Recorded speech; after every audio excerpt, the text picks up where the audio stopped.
munculnya pertanian berkelanjutan. Ini saya tatap muka lagi melalui Google Meet ya. Kemudian tadi malam saya sempat salah naruhnya karena kuliahnya banyak jadi naruh salah tempat.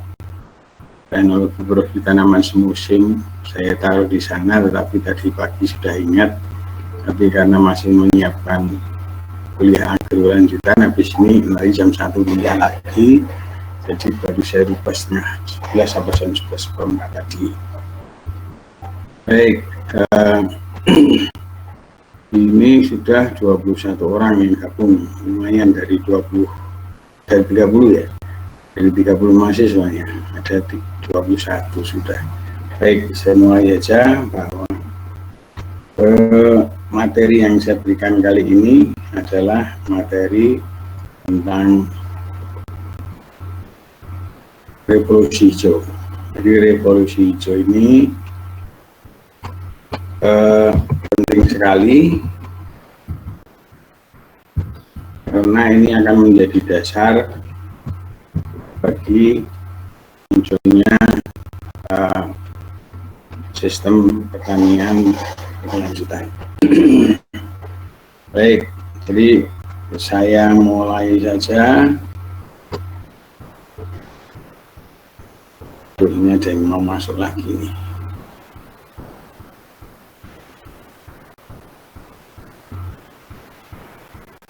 Orang gabung udah.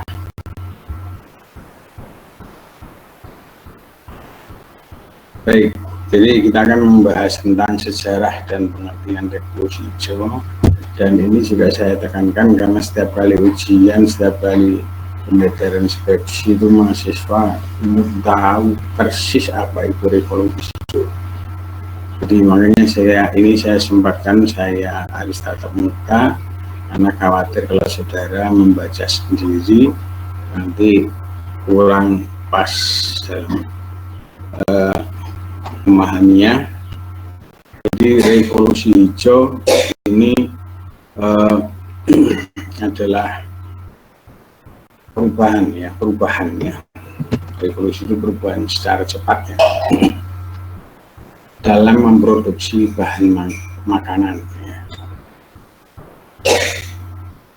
Sistem produksi pangannya dirubah agar produksinya meningkat. Jadi saat itu awalnya adalah Robert Malthus itu, Profesor Malthus itu yang mengkritik ahli-ahli pertanian karena orang ekonomi kan sangat teliti terhadap data.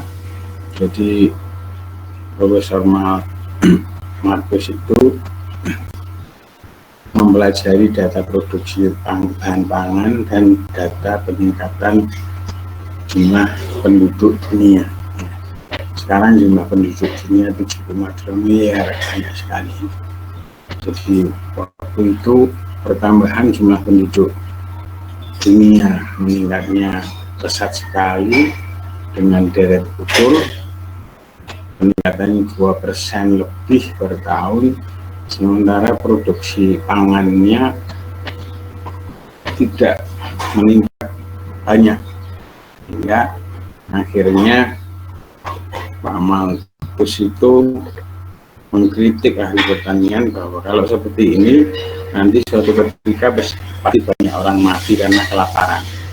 Itu adalah sentilannya Profesor Malthus ini ya, sehingga kemudian para ahli pertanian terpacu untuk melakukan penelitian dan langkah yang dilakukan pertama kali untuk merubah secara cepat produksi bahan pangan itu adalah melalui breeding, melalui pengawinan.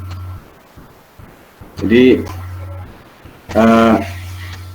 itu nanti akan saya masuk ke sana, tapi sebelum itu munculnya varietas baru nanti hasil penyilangan gandum yang diawali pada gandum oleh Pak Burlak, itu orang Meksiko ya. Itu tahun 48 sudah ngawinkan gandum dan berhasil, dan dampaknya produksinya biasanya 1,5 bisa jadi 3 ton, 2 kali lipat lebih produksi gandum meningkat. Tapi varietas baru tadi menuntut penyediaan kebutuhan tanaman yang tinggi, butuh pupuk yang lebih tinggi, kemudian butuh pengairan yang baik, butuh pengolahan tanah yang baik, kemudian karena tanamannya tumbuh subur, hama penyakit banyak, akhirnya butuh cara penanggulangan hama dan penyakit yang lebih baik. Baru kalau itu dilakukan, maka revolusi hijau akan berhasil untuk meningkatkan produksi pangan. Nah, itu yang fundamental di dalam pengertian revolusi hijau. Itu mengapa hijau? Karena dengan varietas unggul, jadi dengan bibit tanaman baru. Sebenarnya revolusi hijaunya mengacu ke itu. Tapi kalau revolusi hijaunya sendiri nggak masalah, walaupun bibit unggul nggak akan merugikan. Tapi ternyata bibit unggul tadi menuntut pengolahan tanah, ya, pengairan yang baik, kemudian pupuk yang banyak, penanggulangan hama, penyakit, dan bibit unggul itu sendiri. Nah, itulah 4 pengikutnya bibit unggul ini yang berdampak negatif terhadap lingkungan. Sehingga tadi sentilan dari Thomas Robert Malthus ini ya, itu tahun 1834 ya, itu 1798 1800-an ini sudah mengkritik bahwa produksi peningkatan pangan ini nggak sesuai dengan peningkatan jumlah penduduk. Makanya, tapi kalau kita lihat, dia menyampaikan itu tahun 1800, tapi ahli pertanian baru sanggup merespon itu 1948. Bayangkan, ada 50-an tahun waktu di berapa, 250 tahun baru bisa menjawab kritikan dari Robert Malthus. Jadi itu saya minta saudara untuk juga menyadari bahwa penyebaran teknologi ke masyarakat itu lambat sekali. Ini di sendel 1798 ya, baru direspon dan berhasil merespon, yang mungkin waktu itu juga melakukan penelitian baru 1948. Jadi 1948 baru berhasil direspon. Nah, ini saya sedikit kembali bahwa respon ini luar biasa ya. Jadi awalnya peningkatan produksi itu dilakukan hanya melalui gandum ya. Jadi gandum hasil silangan ternyata produktivitasnya 2 kali lipat dibanding yang varietas-varietas lokal alami di situ. Ternyata ini menarik minat produksi pangan lain. Jadi padi tahun 60 juga sudah berhasil disilangkan. Ya, jadi 48 ditemukan gandum varietas unggul, tahun 60 ditemukan padi varietas unggul. Kemudian diikuti jagung. Ya. Jagung dulu produksinya juga paling 1 ton, 2 ton, sekarang sudah bisa sampai 10 ton untuk jagung hibrida. Itu adalah jasa dari Robert Malthus tadi sebetulnya, karena dia mengkritik. Tapi pelopor penemuan varietas unggulnya atau pelopor penemu barang hijau karena varietasnya, maka disebut Green Revolution, karena itu tanaman, revolusi melalui tanaman. Itu sekarang ditiru bukan hanya pada tanaman, tapi juga pada peternakan.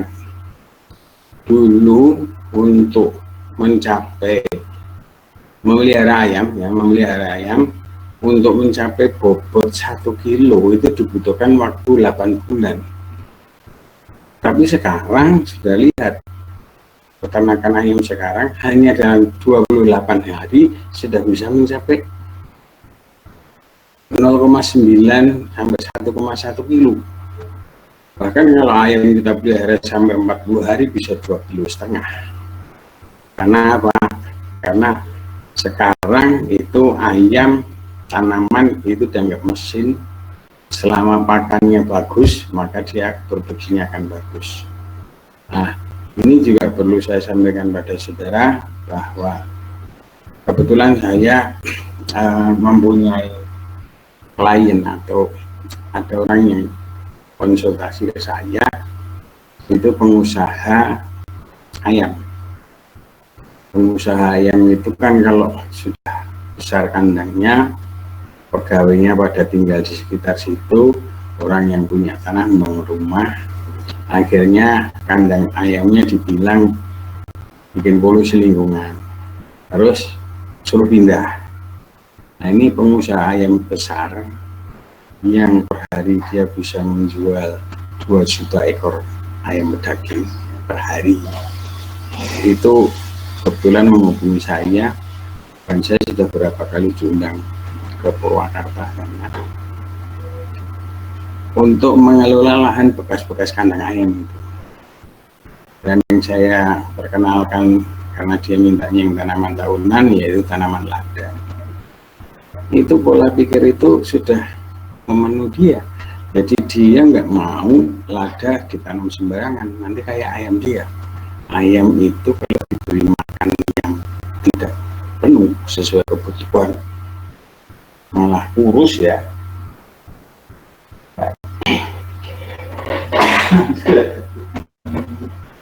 Ya ini kuliahnya di dekat dapur, jadi bawa masakan kedua.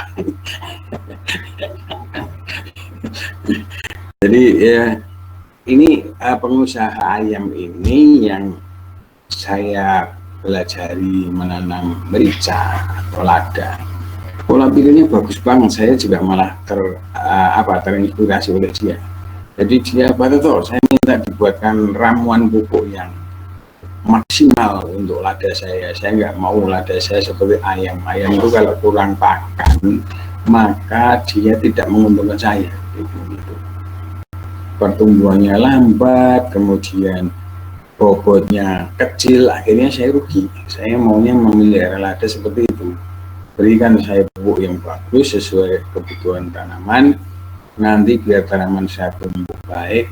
Nah, kemudian bahkan dia meminta ke saya, gimana Pak Toto kalau jalan tanamnya saya rapatkan tetapi pupuknya saya tambah, karena saya ingin lahan saya lebih produktif.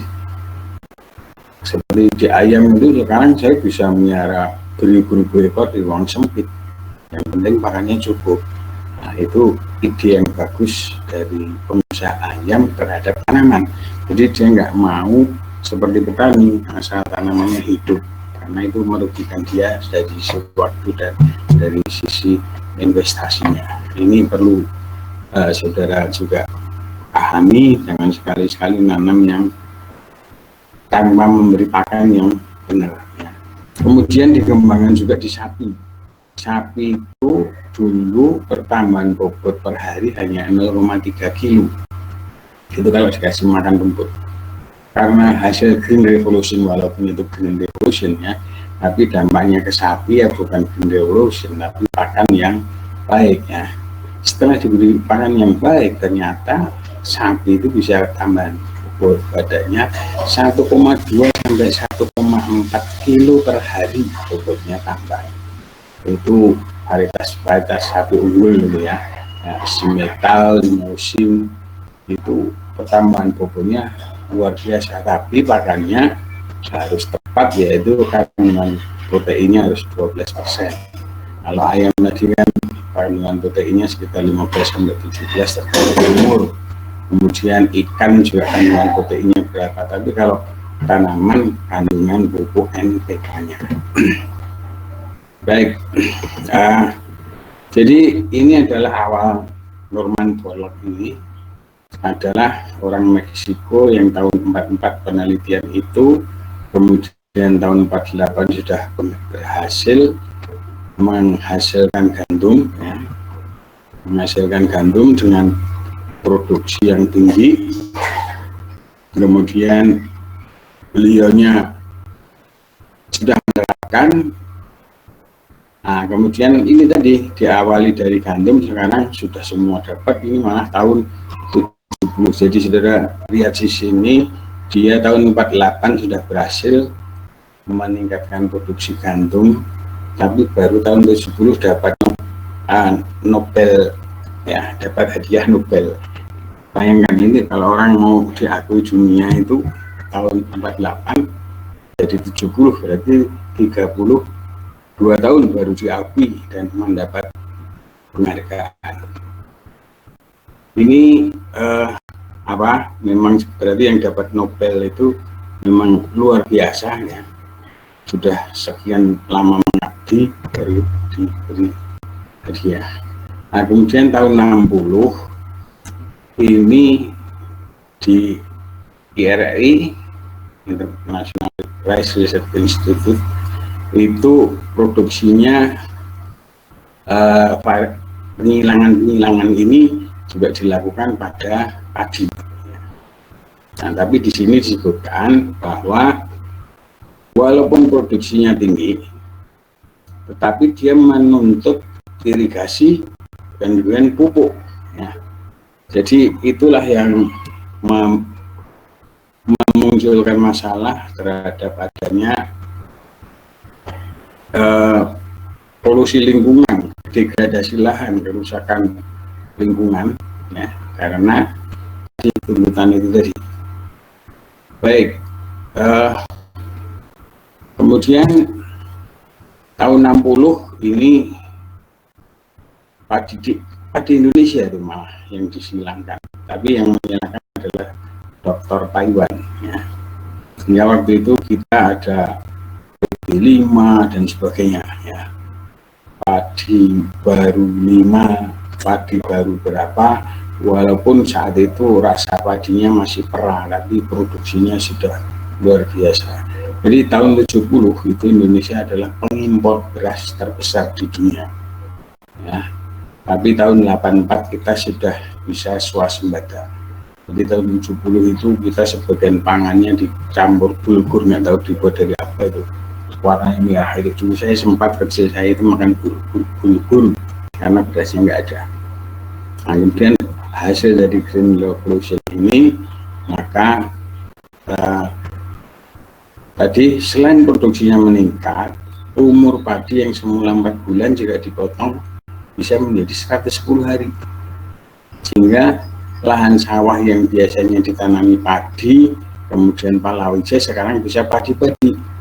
Bahkan dengan makin banyaknya padi varietas ultra ginjah yang umurnya 100-an hari itu, maka sekarang lahan sawah bisa ditanami padi 3 kali setahun.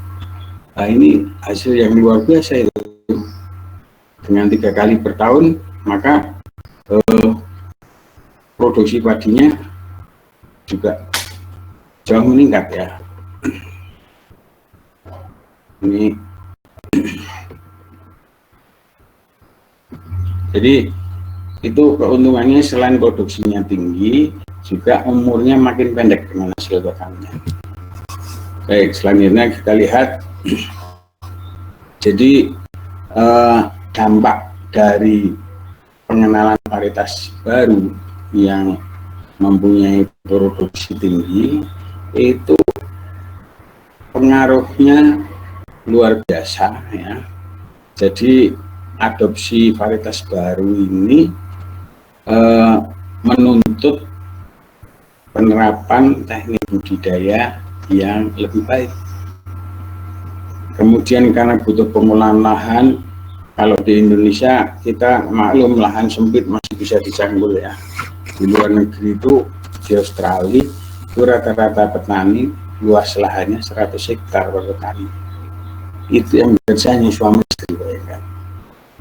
Jadi petani di Australia itu menggarap lahan 100 hektar hanya 2 orang.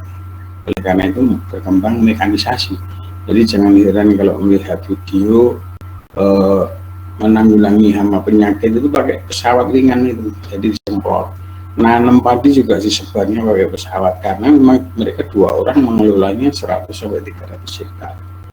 Tapi di Indonesia mekanisasi lambat karena memang lahan kita sempit.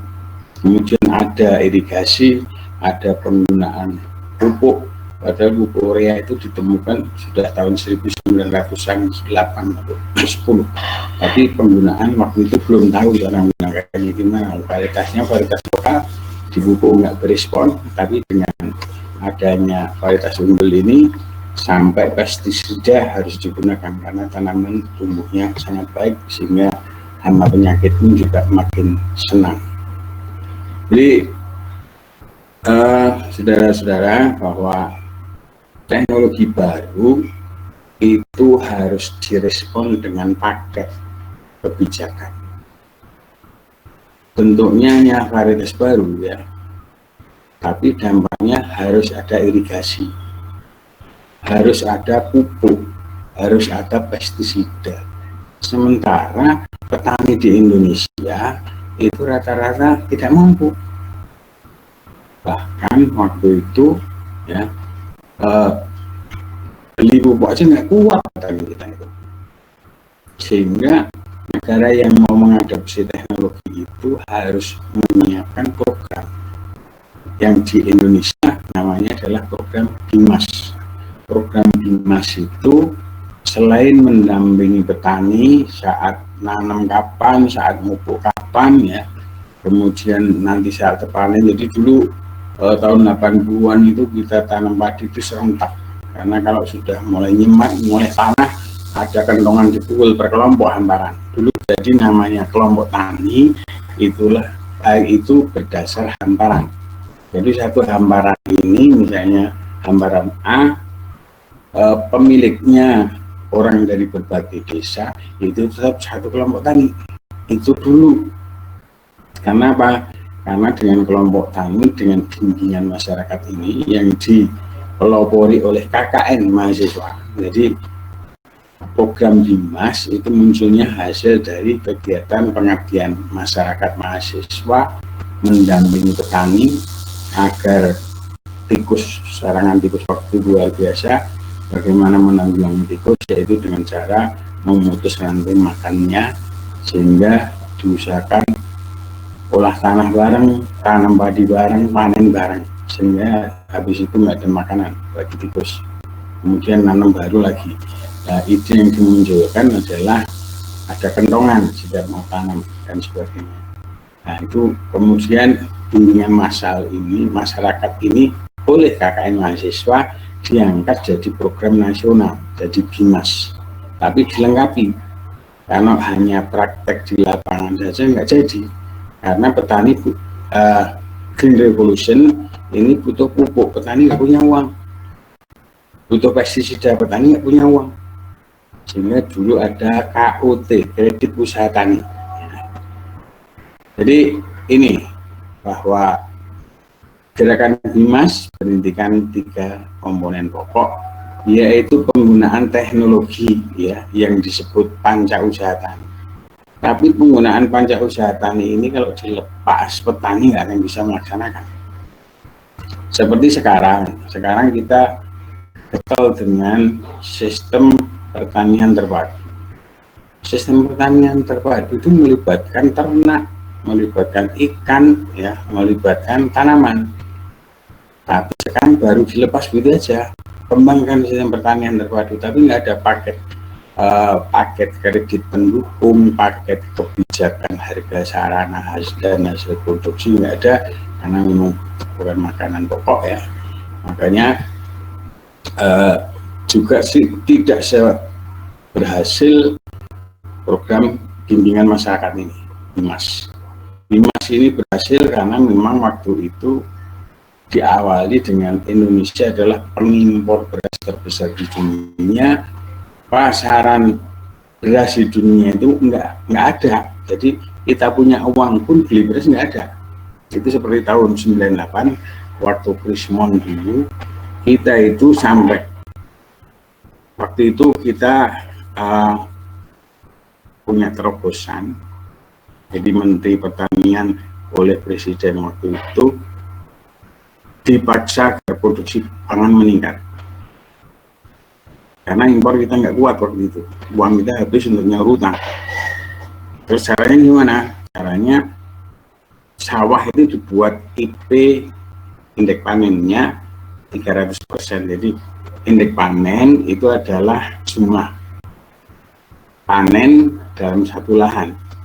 Kalau indeks panennya 100, berarti hanya ditanami padi, setelah itu tanah anggur. Kalau 200 berarti padi, kemudian beras kosong. Nah, waktu Krismon 98 itu negara kita mengambil kebijakan sawah ditanami padi 3 kali, ya produksinya tinggi, sehingga kita tidak impor. Sehingga habis padi sambung padi lagi. Dampaknya apa? Penyebaran penyakit, hama penyakit luar biasa, sehingga banyak yang gagal panen. Akhirnya produksi beras Indonesia drop, dan waktu itu kita sampai butuh beli beras 4 juta ton setahun. 4 juta ton itu jumlah yang besar sekali bagi tingkat dunia. Ya. Maaf, ini kita tunggu adzan dulu ya.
Baik, kita mulai lagi. Jadi saya ulang bahwa yang namanya revolusi hijau atau Green Revolution itu adalah pengenalan varietas unggul. Kalau dari sisi Green Revolution-nya tidak berbahaya, tapi varietas unggul baru berproduksi maksimal jika tanahnya dicanggul, diolah, diberi pupuk yang cukup, kemudian hama penyakit ditanggulangi dengan pestisida yang baik ya, atau biasanya dikenal dengan tanda usaha tani itu diterapkan, bibit unggul, olah tanah, irigasi, kemudian pemupukan, penanggulangan hama penyakit. Ini 5 ini bukan hal sederhana ya. Waktu itu pupuk jelas belum ada, irigasi belum banyak bendungan, dulu irigasi baru langsung dari sini ya. Dan kita wajib bersyukur sekarang, insya Allah nanti 3 tahun ke depan itu produksi padi kita akan meningkat. Mengapa? Karena untuk fasilitas irigasi dulu sejak Indonesia merdeka sampai eranya Pak SBY kita hanya punya 65 waduk bendungan dan bendungan. Bayangkan, Indonesia yang demikian besar itu ternyata waduknya, bendungannya hanya 65. Mengapa? Karena membangun bendungan itu mahal, dampak sosialnya juga tinggi karena harus mengusir desa bahkan kecamatan untuk dipindah untuk dilepi air ya. Cina itu, Amerika itu punya 6.000 bendungan. Amerika, Cina itu bahkan puluhan ribu bendungan dia punya, puluhan ribu, ratusan ribu bendungan Cina ya. Cina itu negaranya luas sekali. Indonesia hanya punya 65 bendungan, dan ini Pak Jokowi ini bangun 69 bendungan. Coba bayangkan, pemerintahnya hanya 5 tahun, 10 tahun sudah melaksanakan, sedang membangun 69 bendungan. Sehingga harapan kita, sudah jangan khawatir, 3 tahun ke depan insya Allah produksi padi kita akan meningkat. Jadi menerapkan panca usaha di tani itu tidak segampang yang kita bayangkan. Petani kita petani kecil, dia pun tidak, sehingga begitu dapat panen habis untuk makan, waktu mau memupuk tidak punya uang. Makanya pemerintah harus menyediakan fasilitas kredit. Infrastruktur ini adalah infrastruktur berupa jaringan pengairan ya. Jadi ini adalah contoh program sederhana, hanya varietas baru, tapi tidak semua negara bisa menerapkan, dan hampir semua negara berhasil meningkatkan produksi pangannya dengan menerapkan revolusi hijau. Yang gagal hanya satu, yaitu benua Afrika. Jadi benua Afrika itu masih saja kelaparan sampai sekarang karena produksi pangannya rendah.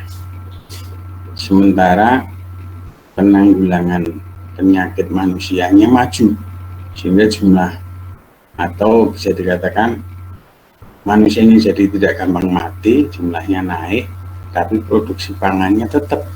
Mengapa? Karena di sana irigasinya jadi kendala. Jadi di Afrika ini sangat kekurangan curah hujan, sangat kekurangan air, sehingga di sana untuk pertanian modern tidak bisa karena tidak ada irigasinya. Ini memang saya juga nggak tahu mengapa Afrika kok bisa jadi benua kering ya.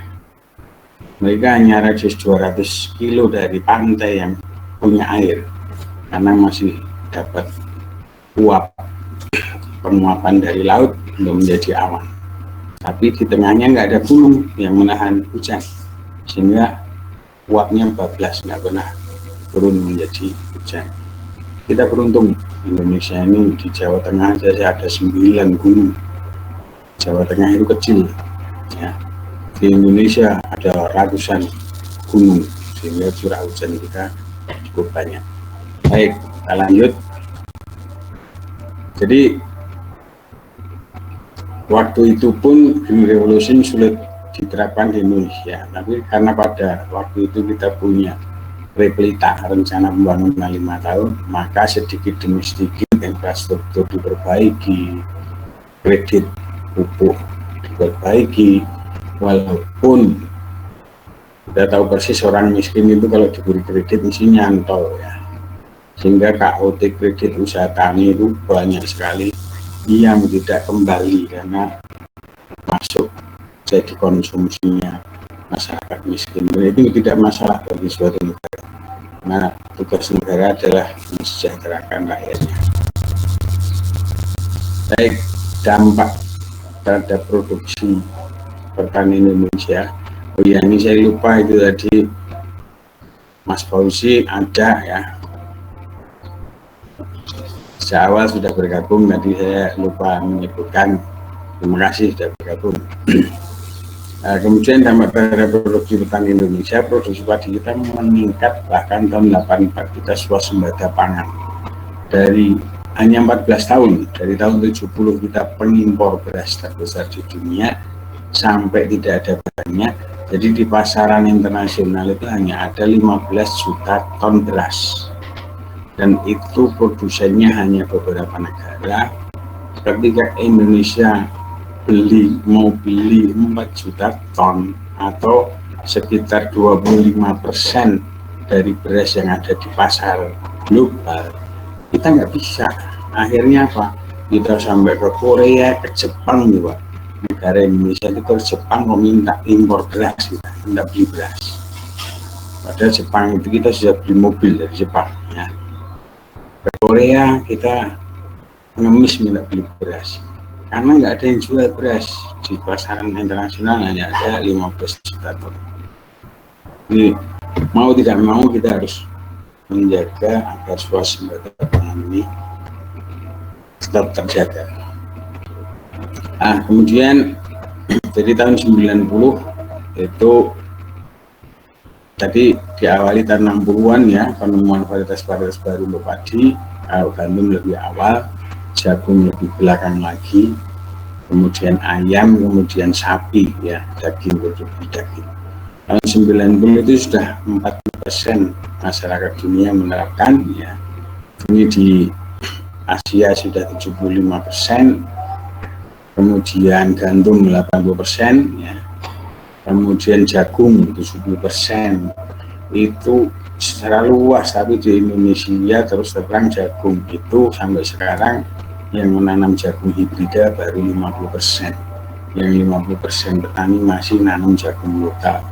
Itulah sebabnya mengapa Indonesia 30 tahun terakhir itu impor jagung terus.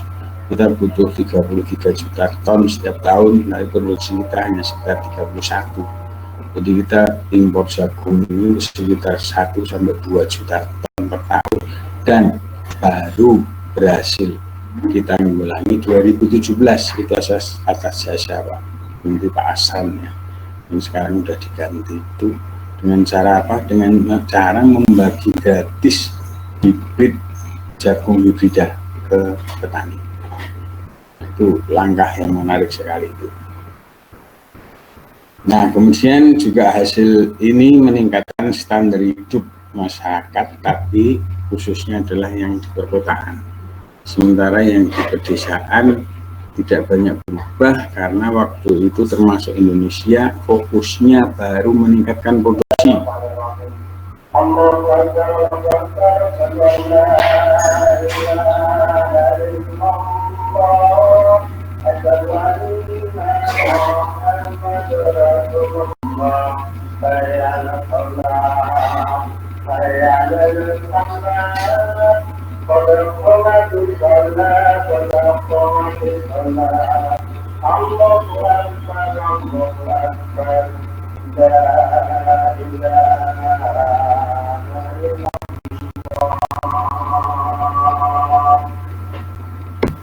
Baik, kita lanjut lagi. Jadi peningkatan produksi pangan meningkatkan standar hidup masyarakat dunia, tetapi belum petani, karena petani masih dipicu untuk meningkatkan produksi tapi belum meningkatkan kesejahteraannya. Nah, baru akhir-akhir ini harga dasar beras gabah kita dinaikkan pemerintah ya, sehingga sekarang ini bahwa pengaturan harga itu sangat penting kalau kita ingin berpihak ke petani, karena petani itu orang miskin. Pada saat panen dia sudah nyimpen utang banyak, sehingga kalau dia nanam padi ada orang menekan harga misalnya, maka dia tetap akan dilepas padi tersebut. Itulah pentingnya kehadiran negara. Menteri Keuangan membuat aturan harga eceran tertinggi dan harga eceran terendah untuk harga gabah. Kalau tidak ada Bulog yang berfungsi sebagai stabilisator harga, maka hancur petani. Dan Bulog itu sempat tidak difungsikan sampai eranya Pak SBY ya. Jadi baru ini sekarang Bulog difungsikan lagi sebagai pengendali harga. Kalau harga gabah di bawah 3.800, maka kan dibeli Bulog. Kalau dulu nggak ada pengaturan harga itu, karena sekarang Bulog diberi monopoli untuk pembelian dan pengadaan beras ya. Kalau harga lagi tinggi, nah itu yang dimaui oleh negara agar petani sejahtera. Tapi kalau harga di bawah 3.800, maka Bulog akan bekerja membeli gabah-gabah petani. Tapi itu aturannya, karena ada kebijakan-kebijakan lain, itu bukan maksudnya negara. Baik, ini adalah negara-negara yang sudah menerapkan itu Green Revolution. Jadi jelas di sini Meksiko, Turki, Iran, ini daerah-daerah gandum ya. Ini semuanya menerapkan Green Revolution. Kemudian ini sekitar Cina, ini Asia ya. Asia itu menerapkan, ada yang gandum, ada yang beras. Kemudian kita Indonesia ini menanam beras. Nah, kalau kita melihat ini menarik ini. Ini gambarnya jelas ya, petanya tidak jelas di situ. Halo, petanya jelas, bisa dilihat warnanya. Jelas Pak. Jadi sudah lihat ini negara-negara yang nanam gandum ya. Jadi gandum itu tanaman yang butuh suhu rendah di malam hari untuk berbunga. Dia butuh 16 derajat ke bawah untuk merangsang inisiasi pembungaan. Di Indonesia kondisi iklim seperti itu nggak kita temui, sehingga ini Indonesia nanam di daerah tropis. Ini kan Khatulistiwa lewat sini ya, ini garis Khatulistiwa lewat sini. Ini di sini itu kita nanamnya beras, karena gandum bunganya lambat sekali, bunganya sedikit, sehingga produksinya sangat rendah dan itu tidak ekonomis. Dan kita adalah pengimpor gandum terbesar, termasuk terbesar, karena kita ngimpor 11,5 juta ton tiap tahun gandum. Nah, impornya kebanyakan dari Australia sini. Nah, sementara kita bertahan memang dengan padi ya.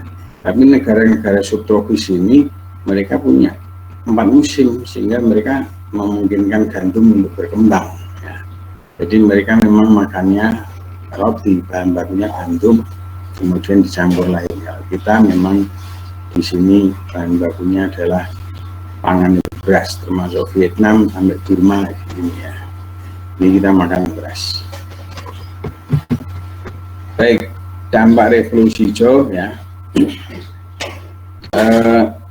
itu bisa meningkatkan produksi ya, meningkatkan produksi padi di Asia 3% per tahun. Produksi gandum naik 2 kali, serealia 2 kali ya. Yang hanya tidak berhasil hanya di Afrika karena tidak ada air ya.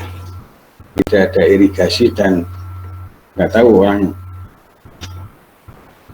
miskin malah isinya perang terus ya, karena mereka memperebutkan kesejahteraan itu orang mewah sekali ya. Begitu jadi penguasa mereka akan sejahtera, makanya di sana perebutan kekuasaan itu ramai terus. Baik, jadi ini adalah masih berdampak seperti itu ya. Ini Nigeria, Sudan, Somalia, ini adalah negara-negara Afrika. Jadi lebih 20 juta orang Afrika mengalami bencana kelaparan hebat karena memang kurang air mereka ya. Jadi kita beruntung ada di sini, dan sekarang di Indonesia Timur sudah banyak bendungan. Ini adalah kehadiran negara di tengah masyarakat kita. Kemudian dampak terhadap ketahanan pangan sangat baik. Jadi kita mampu meningkatkan produksi pangan terus ya. Jadi sedikit saya kembali ya, bahwa revolusi hijau itu dampaknya terhadap perilaku orang bersosok terang berubah. Dulu saya sampaikan lahan kering ditanami padi hanya sekali, setelah itu berau. Tapi dengan temuan varietas baru yang selain produksinya tinggi ternyata umurnya genjah, sekarang memaksa orang untuk cepat-cepat ngolah tanah lagi agar tidak banyak waktu terbuang, bisa meningkatkan indeks panen perlahannya ya. Nah itu ternyata juga membawa dampak, nanti akan muncul penguasa kapital ya. Karena dibutuhkan mesin-mesin, petani nggak mampu beli sendiri-sendiri ya. Akhirnya muncul orang-orang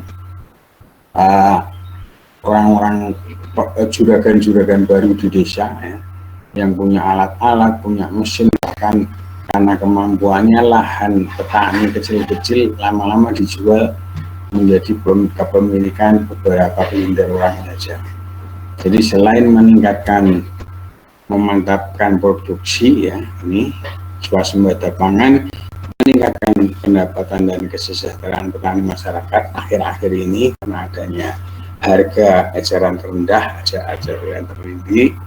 Kemudian ketahanan pangan sekarang juga makin baik karena impor, kita tetap harus impor karena untuk cadangan kalau ada bencana.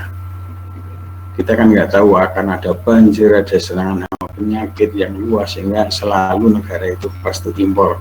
Nggak, kita 200.000 ton, tahun ini kita impor 200.000 ton untuk menjaga ketahanan pangan. Walaupun kepala bulognya marah-marah ya, karena beras kita kalau banyak yang gosok, tapi kita tetap aja impor. Saya nggak tahu persis, mungkin itu menjalin hubungan dengan produsen beras dunia agar sewaktu kita tidak punya beras sudah punya hubungan baik ya. Kemudian ini juga peningkatan produksi sama, peningkatan produksi pangan ini tidak sama dengan peningkatan kesejahteraan. Masih ada masyarakat yang tidak mampu. Kalau ini terhadap ketersediaan pangan dunia sangat baik, kecuali Afrika saja. Saudara bisa membaca sendiri. Kalau Indonesia sekarang tidak masalah dengan makanan pokok, tapi hanya negara Afrika saja masih masalah. Nah, ini yang dampak ekologi ini yang muncul dari penggunaan pestisida, pengolahan tanah, pemanfaatan lahan pertanian yang intensif. Karena padi sekarang makin banyak dan produksinya sangat diharap oleh negara, artinya Kementerian Pertanian menyarankan setiap lahan yang memungkinkan harus ditanami padi. Akhirnya ada kecenderungan lahan ditanami secara monokultur, makin kental monokulturannya, dan karena setiap jenis tanaman itu mengambil unsur hara yang berbeda. Dengan ditanami monokultur padi-padi terus, maka unsur yang diambil sama terus ya, maka keseimbangan unsur haranya terganggu, sehingga terjadi kemunduran produktivitas lahan. Kemudian disemprot pestisida karena keragaman hayatinya juga turun. Penggunaan pupuk terus-menerus ini selain ketergantungan terhadap pupuk juga menimbulkan mempercepat degradasi bahan organik di dalam tanah, sehingga ditambah lagi sekarang jerami juga dipanen untuk pakan sapi, sehingga pengembalian bahan organik ke lahan sawah itu kurang. Sekarang rata-rata lahan sawah Indonesia itu kadar bahan organiknya di bawah 2, dan itu termasuk lahan yang tidak baik. Kemudian hama strain baru muncul karena yang disemprot sekarang mungkin ada 1000 yang tidak mati. Nah itu tahun depan anak-anaknya dari 1000 yang tidak mati itu disemprot sudah tidak mempan lagi. Jadi hampir tiap 3 tahun sekali muncul strain baru yang resisten terhadap pestisida yang sudah ada saat itu. Ya, orang ini seperti manusia ya, pengennya oplosan, melanya diberi 1 jenis obat nggak mati, tapi kalau diberi 2-3 obat dicampur baru mati. Kemudian pencemaran lingkungan karena pupuk yang digambar kemarin saya munculkan. Danau sekarang airnya subur karena subur, enceng gondok hidup di sana. Kalau enceng gondok hidup di sana menutupi penyinaran matahari. Kalau penyinaran matahari tidak menembus air, plankton tidak hidup. Kalau plankton tidak hidup, akan ikan kurang, jumlah ikan akan berkurang. Ya, dampaknya luar biasa. Jadi keragaman hayati di air pun berkurang sebagai dampak dari revolusi hijau. Kemudian dampak terhadap manusia, keracunan petani bawang merah ya, ada. Kalau musuh alami jelas, waktu nyemprot semua kena. Timbulnya resistensi hama, kemudian pencemaran tanah dan air. Kemudian dampak ekologi karena varietas unggul. Varietas unggul butuh porositas yang baik, butuh kemudahan tanah di penetrasi akar yang baik, maka sekarang pengolahan tanah harus secara intensif. Di sawah sih erosi tidak tinggi ya, tapi polusi pupuk bahan kimia yang keluar lahan tetap tinggi. Kemudian pola monokultur makin berkembang. Kemudian karena yang digunakan varietas unggul dari sisi plant breeding, pemulihan tanaman, kita banyak kehilangan sumber plasma nutfah yang mestinya kalau itu dikawin-kawinkan bisa memproduksi varietas yang hebat. Kita tidak punya bahan bakunya lagi. Kemudian karena penggunaan pupuk, pestisida, mesin dan sebagainya itu mengakibatkan biaya usaha tani itu meningkat, dan dampak di luar jangkauan petani. Akhirnya apa? Petani pada menjual lahannya kepada orang kota yang pengen nyimpen uang ya, pengen investasi. Sehingga sekarang kalau kita survei itu mayoritas penggarap sawah itu adalah orang nyewa atau buruh. pemilik lahan yang sekaligus petani nggak ada 50% sekarang. Kebanyakan petani sekarang penyewa. Ya.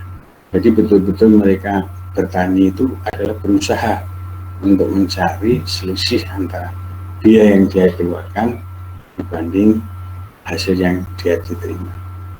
Kalau petani sudah berpikiran bisnis di lahan, maka dia tidak akan mau memperbaiki lahannya, karena pupuk organik, ya, pengurangan pupuk kimia itu secara produktif berkelak balikan. Kalau kita menggunakan pertanian yang selaras alam, produksi maksimalnya paling 80% dari potensi varietas yang ada. Tapi dengan pupuk kimia, karena penyediaan pupuknya cepat, maka itu bisa dilakukan. Akhirnya karena mayoritas penggarap bukan pemilik lahan sendiri, ya, yang diburu adalah keuntungan, dan makin sulit mereka disuruh menerapkan sistem pertanian yang berkelanjutan. Jadi itu dampak pertama. Dampak kedua, dibutuhkan orang yang punya uang banyak sekarang, ya. Akhirnya tadi banyak petani yang menjual tanahnya karena untuk mengolah, untuk mekanisasi. Nah, ini kalau pemerintah terlambat merespon, ini sekarang sih banyak sekali pembagian mesin traktor, pembagian mesin pemanen, ya, itu sudah tepat, ya, tapi banyak juga yang salah sasaran juga, ya. Yang menerima malah petani-petani yang sudah kaya, yang miskin malah enggak. Karena sekarang keaktifan kelompok tani juga tidak seperti dulu aktif sekali. Sekarang kelompok tani makin sulit untuk dikelola, karena tadi penggarapnya bukan pemilik sekarang. Jadi rumahnya mencar nggak karu-karuan sehingga sulit untuk dikumpulkan. Kalau dulu karena mayoritas petani adalah pemilik lahan, sangat mudah untuk dibimbing. Sekarang orang berburunya adalah berburu keuntungan, ya. Itu kemudian dampak sosial, ya, juga ada. Petani kecil makin terdesak, yang punya modal kuat makin luas lahannya. Akhirnya makin banyak petani yang jadi buruh di sawah, ya. Pekerjaannya petani tapi dia hanya buruh karena dia nyangkul, nanti hasilnya maru sama yang punya lahan. Hasilnya penuh saja tidak membuat kaya, apalagi ini yang separuh yang diperoleh, yang separuh lainnya diberikan ke pemilik sawahnya. Ini menarik, nanti kalau sudah mau tulan ke petani, survei, datangi petani yang di sawah, Pak, ini lahan ini sendiri apa sewa, Pak? Mungkin saudara akan sering mendengar kali itu sewa atau maru, tapi tidak milik orang lain. Jadi sekarang produksi pangan memang meningkat, ya, tapi orang miskin di desa tambah banyak. Ini adalah tantangan negara kita. Kemudian lahan pertanian beralih kepemilikan kepada orang kaya. Ya, itulah resikonya. Termasuk saya juga punya lahan di desa, ya, walaupun hanya 50 mungkin sedikit banget. Tapi kita orang-orang kota yang nggak pernah bertani pun sekarang sudah ikut-ikut beli, karena banyaknya orang desa yang menawarkan, saya nggak pengen beli, datang ke rumah suruh sawah. Ya terpaksa dibeli karena juga menarik juga bagi orang pertanian. Jadi yang jelas green revolution itu bagus tampaknya ke dunia. Tapi di dunia ini nggak ada orang yang tidak ada musuhnya, ya. Jadi green revolution bagus dari sisi pertanian, tapi banyak aktivis lingkungan yang mengkritisi kemunculan green revolution, padahal nggak bisa revolution ditahan, nggak bisa, karena kebutuhan kehidupan orang. Walaupun dicerca seperti apapun, peningkatan produksi akan dilakukan oleh semua negara. Jumlah penduduk semua negara tambah tiap tahun. Kita sampaikan kemarin, jumlah penduduk Indonesia tiap tahun tambah 4 juta. Ya, pasti kita setuju dengan green revolution. Hanya aktivis-aktivis lingkungan itu melihat yang diangkat oleh aktivis adalah makin banyak orang miskin di desa. Ya, green revolution ini tidak mengangkat orang mengangkat, tidak menghilangkan orang kelaparan. Ya, menurut di Afrika tetap harus orang kelaparan banyak. Di desa pun orang kelaparan banyak. Kemudian negara-negara atau orang-orang kaya yang punya kekuatan ekonomi, ya, itu akhirnya mengontrol lahan karena mereka jadi pemiliknya. Orang-orang kaya makin banyak lahannya, petani makin tidak punya tanah. Nah, itu jelas yang miskin tambah miskin, yang kaya tambah kaya. Kemudian teknologi katanya menguntungkan yang kaya. Dan iyalah, mahal, teknologi itu mahal. Untuk membeli teknologi mahal, didapatkan kepada petani menjadi lebih mahal lagi. Sebenarnya sewanya itu lebih mahal. Jadi petani kalau punya sendiri akan lebih murah. Nah, disinilah tentunya kehadiran negara. Kalau saudara bekerja di dinas pertanian, tolonglah itu perhatikan, jangan sayang uang negara diberikan ke masyarakat, tapi mau untuk diri. Kalau memang itu diprogramkan, berikan. Tapi di Indonesia masih orang diprogramkan 100, diprogramkan 100, sampai hari ini 29% yang disalurkan. Padahal kita tidak punya bulan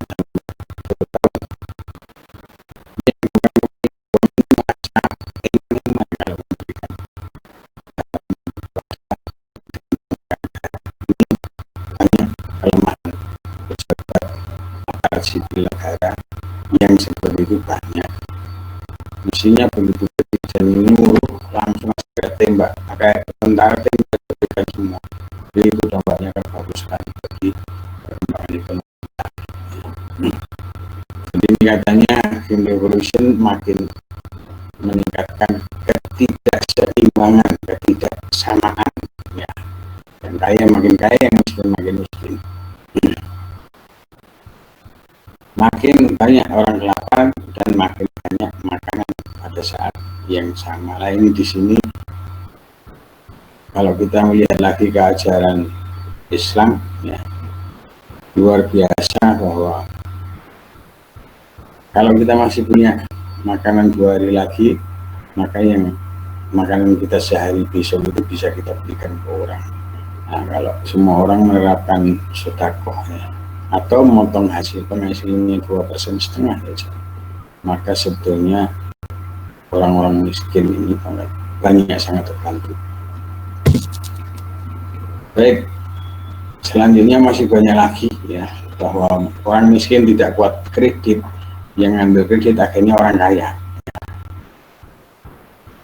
Orang miskin tidak kuat beli benih unggul, pupuk, irigasi, ya. Tapi yang orang kaya investasi di situ. Makin kaya, makin menekan, mengusir orang miskin. Itu aktivis-aktivis kalau nggak ngomong begitu nggak ada kerjaan mereka. Mereka harus ngomong. Jadi ada program sebagus apapun mereka harus mengkritisi. Karena mereka dibayar untuk mengkritisi. Jadi saudara tolong jangan mudah terpengaruh setiap ada orang yang menjelek-jelekkan siapa, ya. Pak Jokowi, semua presiden pasti dijelek-jelekkan orang lain, karena orang lain itu ingin jadi presiden. Jadi bukan program yang disalahkan. Sekarang seperti Pak Jokowi dijelek-jelekan karena pemimpinannya membawa Indonesia jadi negara dengan utang banyak, dengan pertumbuhan ekonomi negatif. Nggak ada negara di dunia kena COVID yang ekonominya nggak ambruk ya. Tapi itu adalah momen untuk menyalahkan pemimpin. Jadi seperti itu. Jadi untuk menerapkan Green Revolution ini kita tidak melihat dulu dampak negatifnya yang kemudian dikembangkan oleh pertanian berkelanjutan. Itu pun harus dibantu oleh negara. Negara harus hadir. Tanpa kehadiran negara, teknologi tersebut nggak bisa diterapkan. Kemudian setelah itu diterapkan, ya, ini yang kita masih sulit ya. Kalau di negara maju, orang petani yang menerapkan pertanian berkelanjutan, mereka dapat reward, mereka dapat hadiah. Jadi asumsinya produk mereka dibayar lebih mahal, 1.000-2.000 per kilo. Akhirnya mereka semangat. Dari mana harga lebih mahal itu dipakai untuk membeli produk pertanian berkelanjutan? Dipotongkan dari pajak-pajak industri dan pajak-pajak pertanian yang tidak ramah lingkungan. Mereka harganya dikurangi, diberikan ke petani berkelanjutan. Di negara maju sudah mampu, di Indonesia belum mampu untuk menghargai dalam bentuk itu. Jadi di luar negeri kalau saudara nanti main ke sana, bis itu tulisannya bukan stop cold gitu, bukan ya. Kalau di sini bis kan tulisannya stop cold, stop flu. Di sana itu bis itu isinya terima kasih petani atas jeripayah menyediakan makanan yang sehat. Terima kasih petani atas susu yang segar. Terima kasih petani atas sayuran yang sehat, tidak merusak lingkungan. Itu tulisan di kendaraan-kendaraan umum di luar negeri seperti itu. Di Indonesia kan stop cold, stop flu, gitu ya. Nah, di sana enggak. Itu bentuk penghargaan karena mereka sudah mampu menghargai orang di bawah. Di kita belum. Ya.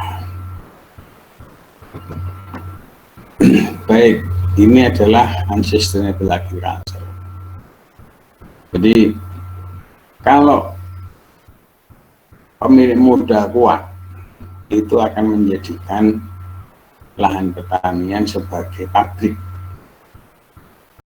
Pabrik itu mengambil keuntungan yang sebesar-besarnya, nggak pernah memikir memperbaiki kerusakan. Para penebang hutan itu kan sudah kena biaya untuk revegetasi lagi, rejuvenasi. Tapi mereka hanya nebang saja, nggak pernah mau nanam pulang.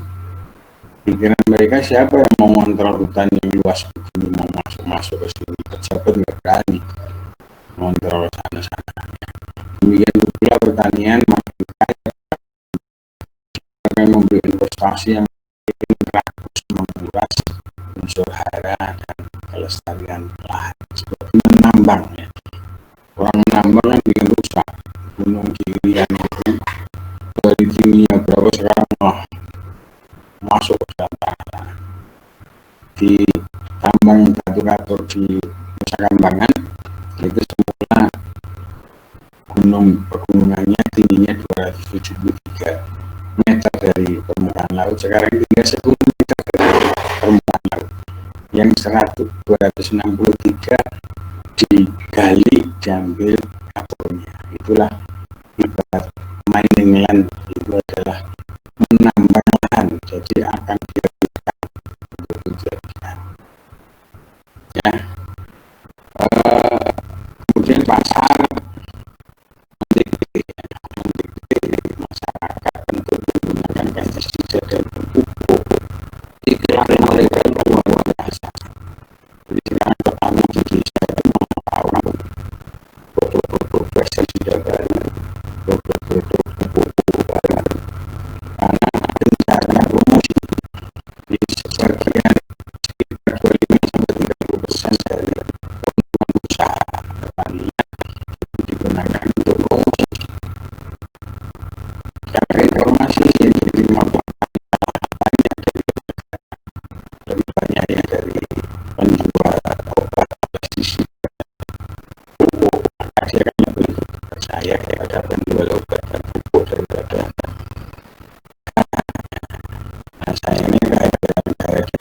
desa ini juga tidak lebih sangat tugas segalanya. Ya. Jadi yang dihadirkan adalah sumber daya yang memproduksi tanah dari sering our food processing resources yang dihancurkan adalah lahan sumber daya alam yang digunakan untuk memproduksi tanah. Itu sebenarnya berdasarkan ini berbagai upaya itu dilakukan oleh negara untuk menjaga ketahanan nasi. Nah ini adalah dampak dari penggunaan pupuk yang membuat lahannya jadi mudah tererosi. Ya, ini kalau banyak basah, kalau banyak basah khususnya maka tanah menjadi slot sedikit tanah strukturnya saja lama belum kena air dia akan ke bawah. Baik itu sudah umum. Sekarang kita membawa ke sistem agriculture. Jadi sistem agriculture itu proses sederhana karena pekerjaan sektor petani akan besar tapi akan kita perempuan adalah kesehatan. Nah sekarang mayoritas orang masih lebih menghargai uang dibanding kesehatan. Contohnya tadi pandemi COVID ini. Pandemi COVID ini salah satu cara metodenya adalah mengurangi mobilitas orang. Tapi kalau mobilitas orang berkurang, belanjanya berkurang. Kalau belanjanya berkurang, ekonominya mati. Kita pun dengan masih di luar ini sekarang banyak ketakutan. Makan di restoran takut, makan di pinggir jalan takut. Akhirnya ini kita sudah membunuh UMKM. Kita nggak belanja, mereka nggak bisa memperdagangan, nggak bisa dapat untung. Jadi itu sama dengan pada pandemi ini bahwa sistem yang diadakan saat itu kita lebih cenderung membilang kesehatan. Itu dibutuhkan waktu dan dibutuhkan orang yang sudah sejahtera, sudah kaya. Kalau orang masih kaya ya dia membela uang daripada membela kelestarian lahan dan kesehatan masyarakat. Ini harus salah satu caranya sistem agriculture ini harus mulai diinternalisasikan ke petani, ke semua orang Indonesia dengan Indonesia sama, khususnya para politisi. Ya, karena para politisi yang aneh itu saja, mereka bisa mengontrol melalui aturan, perubahan aturan dan sebagainya.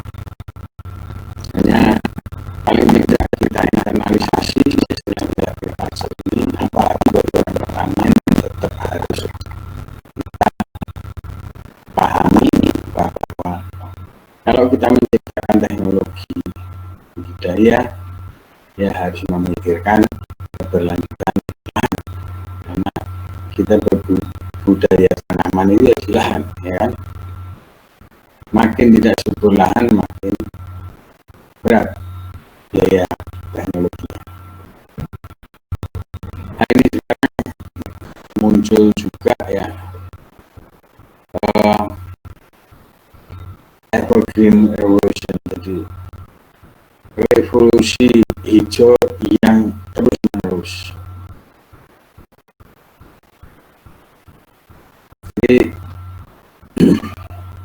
tadi excessive pesticide dan water pollution, pengurangan air tanah karena erosi makin tinggi, lahan makin dibuka, resapan air makin kurang, semua air sekarang larinya ke kalen ke sungai ke laut. Tidak diberi kesempatan untuk hutan-hutan di kota. Polusi air, monokultur, Jadi Evergreen Revolution itu revolusi terhadap hal-hal yang membahayakan kelestarian lahan, tapi nggak ada berhentinya orang. Nah ini bioteknologi, ini harapannya akan bisa membantu pelaksanaan Green Revolution ini, baik dengan mikrob yang membantu dekomposisi sehingga back to nature-nya makin bagus ya. Tapi dari sisi lain untuk produksi pangan sekarang peningkatannya adalah melalui bioteknologi diantaranya genetically modified food crop. Jadi tanaman itu tidak disemprot tapi dimasuki bakteri, selnya, di DNA-nya agar hama tidak suka ya. Kalau itu sih masih bagus, tapi ternyata sekarang yang berkembang di Amerika itu adalah kedelai disemprot, dicangkok DNA-nya ya, atau genetically modified crop itu itu tanaman yang baru yang sudah dimasuki DNA mikroorganisme itu akhirnya tidak mati disemprot oleh herbisida. Padahal herbisida yang menyemprot itu juga membunuh hama-hama yang menyerang tanaman kedelai di Amerika, sehingga tanamannya selamat tetapi herbisidanya yang tidak kena tanaman kedelai akan kena tanah dan masuk ke air tanah kita. Jadi memang tidak ada sesuatu yang tidak berdampak. Semuanya pasti ada plus minus, tapi yang penting lagi bahwa kita butuh pangan terus-menerus, harus ada lahan yang digunakan untuk memproduksinya terus-menerus.